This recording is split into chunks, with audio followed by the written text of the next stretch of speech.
যারা প্রশাসনে আছে, যারা সরকারে আছে, তারা হলো দুর্নীতিবাজ, এক নম্বর দুর্নীতিবাজ। মাননীয় প্রধানমন্ত্রী তো সবসময় বলেন এই কথা, জিরো টলারেন্স। গণতন্ত্র বলতে আমাদের কিছু নাই। আসল কথা যে আমরা কেউই দুর্নীতিমুক্ত না।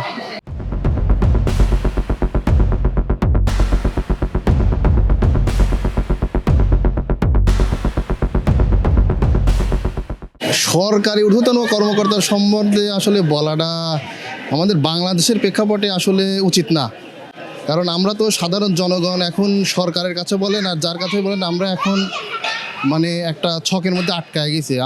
আমাদের গণতন্ত্র বলতে আমাদের কিছু নাই। কোনো জবাবদিহিতা না থাকার কারণে বর্তমানে এরকম দুর্নীতি অবস্থা দাঁড়াইছে এবং ভবিষ্যতে আরও অবস্থা খারাপ হবে। যারা প্রশাসনে আছে, যারা সরকারে আছে, তারা হলো দুর্নীতিবাজ, এক নম্বর দুর্নীতিবাজ। আপনি বেড়া দিয়েছেন খাতের নিরাপত্তার জন্য, তো দেখা যাচ্ছে বেড়াই খাত খাইতেছে, তো খাতের নিরাপত্তা দিবে কি আপনার? শুধু সরকারি দলীয় লোক না, আমাদের দেশের সরকারি সরকারি যত শিক্ষা প্রতিষ্ঠান বলেন বা সরকারি মানুষ বলেন, কর্মকর্তা বলেন, এরা সকলেই দুর্নীতির সাথে যুক্ত। আসল কথা যে আমরা কেউই দুর্নীতিমুক্ত না। 10-এর লাঠি 1-এর বোঝা। সবাইকে আমাদের ঐক্যবদ্ধ হতে হবে দুর্নীতির বিরুদ্ধে। এখন জন্ম সনদ দিয়ে খোলো বিকাশ স্টুডেন্ট অ্যাকাউন্ট। নিজের বিকাশ নিজে কর। যারা সরকার পরিচালনা করে তাদের মধ্যে কিন্তু দুর্নীতি আরও ব্যাপকভাবে বিস্তার করতেছে, কারণ তারা প্রভাব খাটিয়ে তারা নিজের মধ্যে সীমাবদ্ধ রাখে, কিন্তু আমরা যারা একটার পর একটা এখন ধরতেছে। আমাদের কাছেও খারাপ লাগে দেশে এরকম হবে কেন।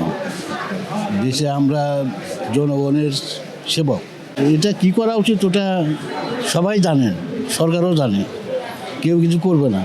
আমি ভাই আসছি ট্রেনের জন্য, আপাতত আমি এই সম্বন্ধে কিছু বলতে যাচ্ছি না ভাই।